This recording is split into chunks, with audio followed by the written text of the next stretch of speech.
When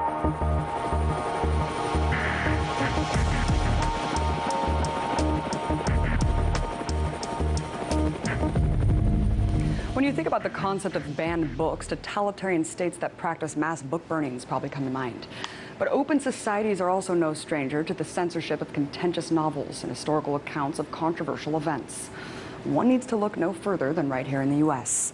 Now, of course, the First Amendment prohibits the outright banning of books by the federal government, but there are many less insidious ways that dangerous content is being kept off American bookshelves. Earlier this month, New York University professor Crispin Miller released a list of 5 historical books that have been actively suppressed and hidden from Americans. These books focus on issues from abortion to financial inequality and tell stories of an America that don't conform to the mainstream narrative we've all been taught. Joining me now to discuss further, I'm joined by New York University Media Studies professor Crispin Miller himself. Thank you so much for coming on, Mark. Oh, it's good to be back, Abby. Thank you. So, Mark, outline some institutionalized ways that literature is routinely censored in this country. Well, as you pointed out in your introduction, we don't ban books. The First Amendment prohibits it. But there's more than one way to skin a cat. And in fact, hundreds of books on crucial subjects, indispensable books, books full of truths that Americans really ought to know, have been undone in one way or another. Threats of litigation, for example, by powerful interests. Reviewers freezing out certain titles, or what happens most often is books are written off as conspiracy theory. What we're doing, I want to make clear, it isn't just listing 5 of these books, which we will talk about in a moment. Those are the first 5 books in a new series called Forbidden Bookshelf, whose purpose is to make important works that are now out of print available again. And the great majority of these books were indeed deliberately done in by powerful interests, by the CIA, by corporate powers, and so on. We're taking advantage of the digital revolution to do a dozen books a year. We're doing e-books, so that Americans can finally get hold of these crucial writings. And Mark, why did you choose these 5 books for the first of this series? What common historical threads do they share? Well, you know, it was an embarrassment of riches, but I guess you could say that we picked the first 5 because they offered a very interesting range of different concerns. And also because I'd say 4 out of the 5 really speak to the moment we're living in right now. First of all, there's the Phoenix program by Douglas Valentine. This came out in the early 90s. It's an absolutely crucial and harrowing study of an enormous CIA covert program that took place in South Vietnam during the war there. It was basically a terror program whose purpose was to combine the forces of the military and the police and intelligence and basically pacify the South Vietnamese population and keep them quiet, basically enforce the rule of the South Vietnamese regime, all in the name of fighting terror. Now, in his new introduction to this book, Doug Valentine points out that the Phoenix program could be regarded as a kind of template for our war on terror here in the United States, that increasingly we're losing our civil liberties bit by bit, so the government uses the danger of terrorism to justify all kinds of horrible infringements you know, on our constitutional rights. So that it's now okay, for example, to assassinate American citizens with drones. It's now okay to subject American citizens to indefinite detention by the military. All of this was first put into practice by the CIA in Vietnam through the Phoenix program, which accounts for the deaths of tens of thousands of civilians in South Vietnam who were tortured and assassinated. This is a book that, as I say, speaks to today. I wanted to jump in here really quick and read a quote from that author's new introduction because it's so damning. He claims the Phoenix Phoenix has already landed in America, of course, saying, take heed, reader. Phoenix has come to define modern American warfare as well as its internal homeland security apparatus. Indeed, it's with the Phoenix program that we find the genesis of the paramilitarization of American police forces in their role as adjuncts to the military and political security forces engaged in population control and suppression of dissent. Mark, it's amazing that I didn't even know about the Phoenix program. I know a lot about covert CIA operations. I mean, it's incredible that this really apparently did provide this blueprint for the ongoing war on terror. Can you speak more to that? Well, yeah, and the fact that you don't know about the program basically means that you don't know about the book. And you don't know about the book because the book was marginalized, ignored, and so on. Doug Valentine had a lot of trouble. I mean, initially, he got the go-ahead from William Colby, the head of the CIA, who was the most prominent defender of the program before Congress. And on that basis, Valentine talked to a lot of CIA officers who'd been involved in the program. So it's very, very solid in a scholarly way, very well documented.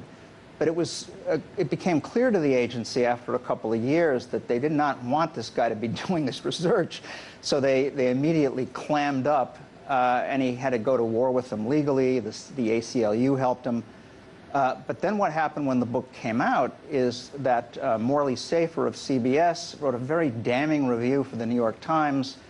Whether he did this at the behest of the agency or not, we don't know.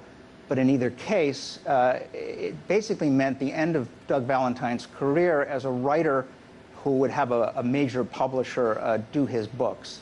He was basically blacklisted in an informal way.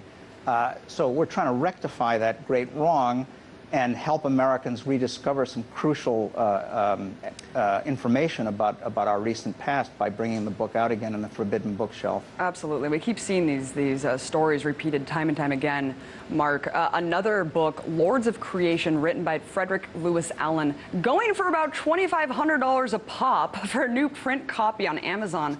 Why is this book such a forbidden treasure?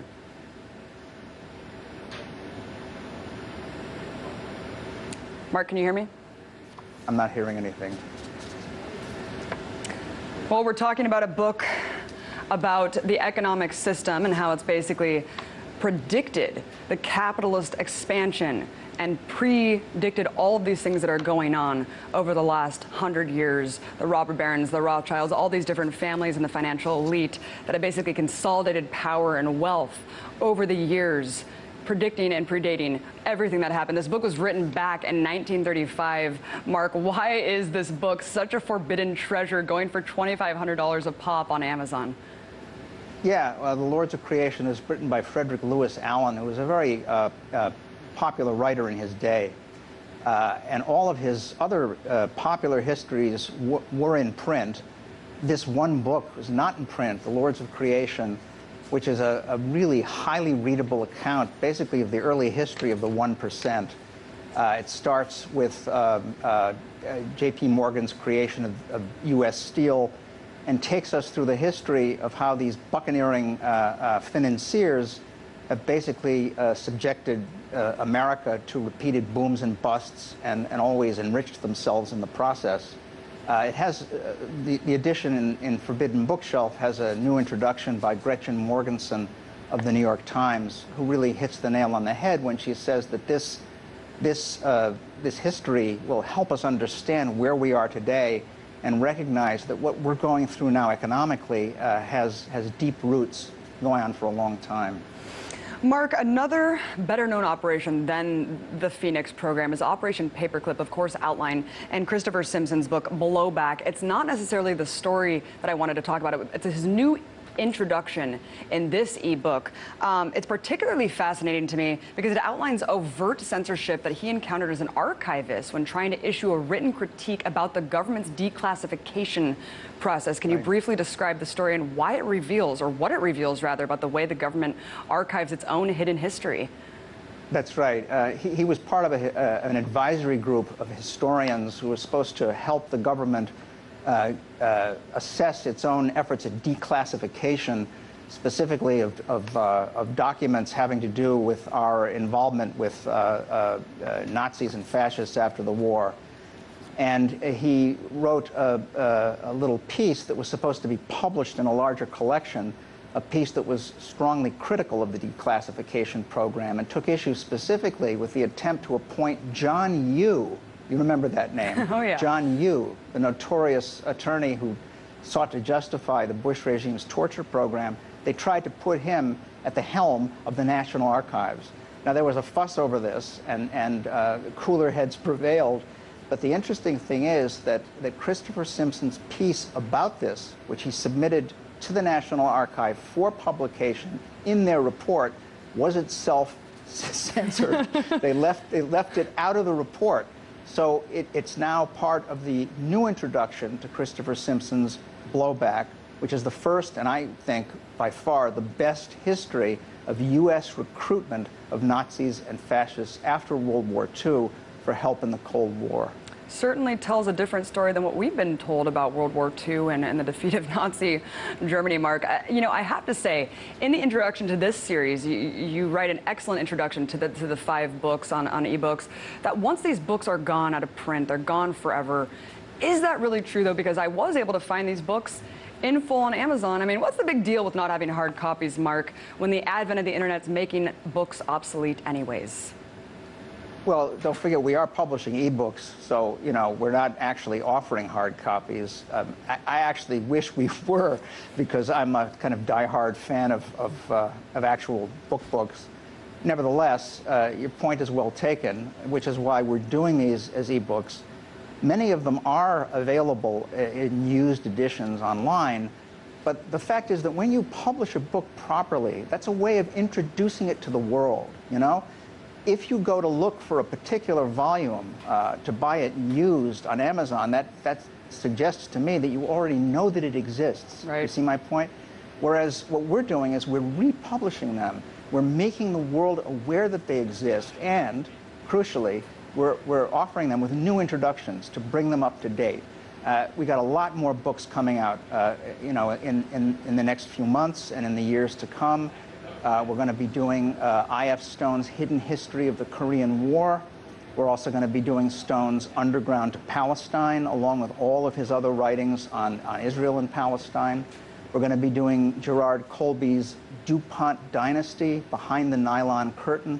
This is an amazing history of the DuPont dynasty that the DuPont Corporation itself managed to kill twice, both in the 70s and 80s.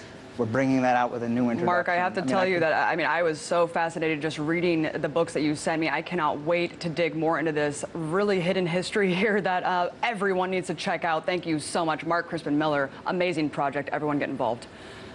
Thanks, Abby.